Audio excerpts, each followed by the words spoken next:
ബിജു ശ്രീ അബ്ദുറഹ്മാൻ, എന്തായാലും ഈ ഒരു വിഷയത്തിൽ ഈ സെക്യുലറിസത്തിന്റെ കാര്യത്തിൽ ഇപ്പോൾ CPM-ന്റെ കാര്യം മാത്രമല്ല, മൊത്തത്തിൽ ഈ ഒരു ചർച്ചയിലേക്ക് പല ഘട്ടങ്ങളിലായി പ്രധാനപ്പെട്ട കോൺഗ്രസും CPM-ഉം ഒക്കെ കടന്നു വരുന്ന ഒരു സാഹചര്യം ഉണ്ടാകുന്നു. സെക്യുലറിസത്തിന്റെ കാര്യത്തിൽ തെരഞ്ഞെടുപ്പ് രാഷ്ട്രീയത്തിന്റെ ഘട്ടത്തിലേക്ക് വരുമ്പോൾ പറഞ്ഞതെല്ലാം ഒഴുകുന്ന ഒരു സമീപനം എല്ലാ രാഷ്ട്രീയ പാർട്ടികളും പ്രധാനപ്പെട്ട രാഷ്ട്രീയ പാർട്ടികൾ സംസ്ഥാനത്ത് സ്വീകരിക്കുന്നു എന്നതല്ലേ വസ്തുത? ഒരു വിശദീകരണം അർഹിക്കുന്നതാണ് ഈ ഒരു പ്രശ്നം. സെക്യുലറിസം എന്ന് പറയുമ്പോൾ എന്താ ഉദ്ദേശിക്കുന്നത്? മതനിഷേധപരമോ മതനിരാസപരമായ ഒരു സെക്യുലറിസം ആണെങ്കിൽ തീർച്ചയായിട്ടും അത് ഇന്ത്യയിൽ പ്രായോഗികമല്ല. ഇന്ത്യയുടെ ഭരണഘടനയും അത് അനുശാസിക്കുന്നില്ല എന്ന കാര്യം വ്യക്തമാണ്. ആ അർത്ഥത്തിൽ ഈ പ്രശ്നത്തെ ചർച്ച ചെയ്യുന്നതിൽ അർത്ഥമില്ല.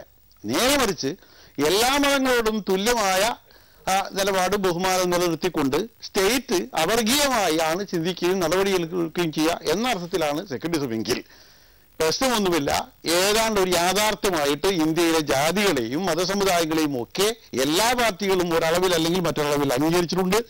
അത്തരം കൂട്ടായ്മകളെ പ്രതികരിക്കുന്ന സംഘടനകളുമായിട്ട് കാലാകാലങ്ങളിൽ അവർ ചർച്ച നടത്തിയിട്ടുണ്ട്, അവരുടെ പിന്തുണ സ്വീകരിച്ചിട്ടുമുണ്ട്. ഈ പ്രശ്നത്തെ രണ്ടും വേർതിരിച്ച് കാണേണ്ടതാണ്. പക്ഷേ ചില ഘട്ടങ്ങളിൽ തീർച്ചയായും അങ്ങനെ വേർതിരിച്ച് കണ്ടാൽ തന്നെ നമുക്ക് ഈ ഒറ്റയടിക്ക് സാധാരണ ആളുകളെ, സാധാരണ ഒരു വോട്ടറെ ഒരു തെരഞ്ഞെടുപ്പിന്റെ ഘട്ടത്തിൽ നിന്ന് ചിന്തിച്ചാൽ ഒരു വോട്ടറെ സംബന്ധിച്ചിടത്തോളം അയാളെ ആകെപ്പാടെ അങ്കലാപ്പിലാക്കുന്ന നിലപാടുകളാണ് രാഷ്ട്രീയ പാർട്ടികൾ ഇക്കാര്യത്തിൽ സ്വീകരിക്കുന്നത്. അതെന്തുകൊണ്ടാണ്? അതൊരു രാഷ്ട്രീയ ശക്തി എന്ന നിലയ്ക്ക് ഈ സംഘടനകളെ വിലയിരുത്തുന്നത് കൊണ്ടാണ്. മതത്തിന്റെയോ ദൈവത്തിന്റെയോ പേര് പറഞ്ഞ് വോട്ട് ചോദിക്കാൻ പാടില്ല, വർഗീയ വികാരങ്ങൾ ഇളക്കിവിടാൻ പാടില്ല എന്നത് തെരഞ്ഞെടുപ്പ് ചട്ടങ്ങളിൽ വളരെ വ്യക്തമായി പറഞ്ഞിട്ടുള്ളത്. ആ കാര്യം എല്ലാ രാഷ്ട്രീയ പാർട്ടികളും പാലിക്കേണ്ടതാണ്. അത് ലംഘിക്കപ്പെടുന്നോ എന്ന് പരിശോധിക്കേണ്ടത് ഇലക്ഷൻ കമ്മീഷന്റെയും മറ്റ് ഏജൻസികളുടെയും ചുമതലയാണ്. ഈ അർത്ഥത്തിൽ പറഞ്ഞാൽ പലപ്പോഴും അതിൽ ലംഘനങ്ങൾ ഉണ്ടാകുന്നുണ്ടെന്ന് ശരിയാണ്. അതായത് ജാതി മത വികാരങ്ങളെ ഇളക്കി വിട്ടും അത്തരത്തിലുള്ള അഭിഹിത മാർഗേണയും വോട്ടുകൾ നേടുക എന്നത് ഇന്ത്യയുടെ സാമാന്യമായ ഒരു നിലപാടായി തീർന്നിട്ടുണ്ട്. അത് ജനാധിപത്യത്തിനും മതനിരപേക്ഷത്തിനും നിരക്കുന്നതല്ല, അത് തീർച്ചയാണ്. പക്ഷേ ഇതല്ലാത്ത മറ്റു രീതിയിൽ ഒരു യാഥാർത്ഥ്യമായി മതസമുദായങ്ങൾ അംഗീകരിച്ചുകൊണ്ട് അവരുടെ ന്യായമായ ഭരണഘടന അനുസൃതമായ അവകാശങ്ങൾ വകവെച്ചു കൊടുക്കുന്നുവെങ്കിൽ, അതിനുവേണ്ടിയുള്ള ആവശ്യങ്ങൾ ഉയരുമ്പോൾ അതിനെ ചെവിയെടുക്കുന്നുവെങ്കിൽ അത് തെറ്റായ നടപടിയായി ഒരിക്കലും കാണാൻ പാടില്ല. ശ്രീ സന്ദിക്കുട്ടി അബ്രഹാം, സാമൂഹ്യ നീതി എന്ന ജമാഅത്തെ ഇസ്ലാമി അവർ ആവശ്യപ്പെട്ടതനുസരിച്ച് തന്നെ പിന്താങ്ങിയിരുന്നു. കേരളത്തിൽ ഇടതുപക്ഷത്തെയും വലതുപക്ഷത്തെയും പിന്താങ്ങിയിരുന്നു. ഇതൊക്കെ വാസ്തവമാണ്, തുറന്ന രീതിയിൽ നടന്ന കാര്യങ്ങളാണ്.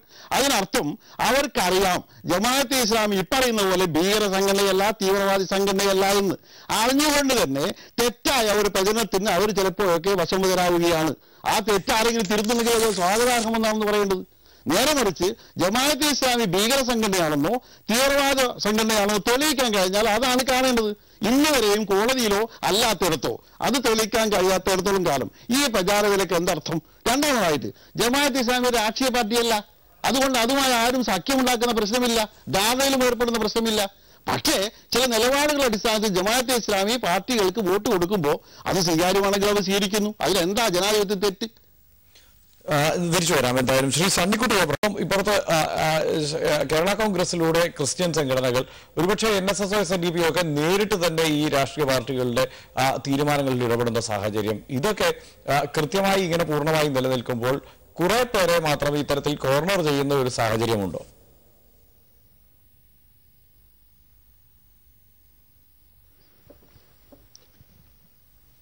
ശ്രീ അബ്ദുറഹ്മാൻ, കേൾക്കാമോ? അതെ, കേൾക്കാം. ലീഗിലൂടെ ഇത്തരത്തിൽ മുസ്ലിം സംഘടനകളും കേരള കോൺഗ്രസിലൂടെ ക്രിസ്ത്യൻ സംഘടനകളും SNDPയും NSSും അടക്കമുള്ള സംഘടനകൾ നേരിട്ടുമൊക്കെ ഈ രാഷ്ട്രീയ പാർട്ടികളുടെ സ്ഥാനാർത്ഥി നിർണയം അടക്കമുള്ള കാര്യങ്ങളിലോ അവരുടെ തീരുമാനങ്ങളിലോ ഒക്കെ ഇടപെടുമ്പോൾ കുറെ മറ്റ് ഒരു വിഭാഗത്തെ കോർണർ ചെയ്യുന്ന ഒരു സാഹചര്യമുണ്ടോ?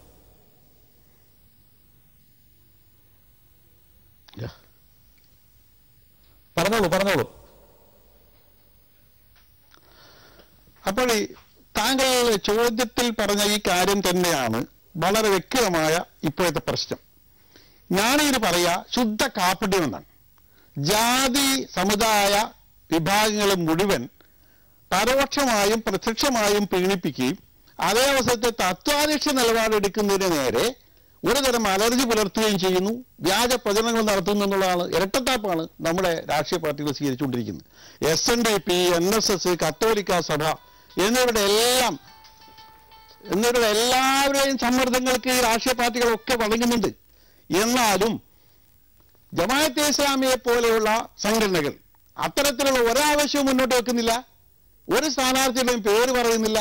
ആകപ്പാടെ പറയുന്നത് സാമ്രാജ്യത്വ വിരോധം, ഫാസിസ്റ്റ് വിരോധം, അതുപോലെ മനുഷ്യാവകാശങ്ങൾ, ജനാധിപത്യ അവകാശങ്ങൾ, ന്യൂനപക്ഷ അവകാശങ്ങൾ ഇതൊക്കെ ഉയർത്തിപ്പിടിക്കുമ്പോൾ അത് വർഗീയതയാണ്, ഭീകരതയാണെന്ന് കുത്തുകുത്തുന്നു. ഇവിടെ വളരെ വ്യക്തമായി പറയേണ്ട ഒരു കാര്യം, ഇപ്പോ ഇന്നലെ തന്നെ ഒരു മുസ്ലിം ലീഗ് ചെറുപ്പക്കാരനെ ബോംബുണ്ടാക്കിയ സന്ദർഭത്തിൽ 5 ആളുകൾ കൊല്ലപ്പെട്ട കേസിലാണ് പിടിക്കപ്പെട്ടത്. ബോംബുണ്ടാക്കുന്നതിനാ, സമാധാനത്തിനാ? അത് ഭീകരതയാണ്. ആ ഭീകരതയുടെ മുസ്ലിം ലീഗിനെ ആരും വിമർശിച്ചില്ല. ചാനലുകളൊന്നും അത് ചർച്ച ചെയ്തില്ല.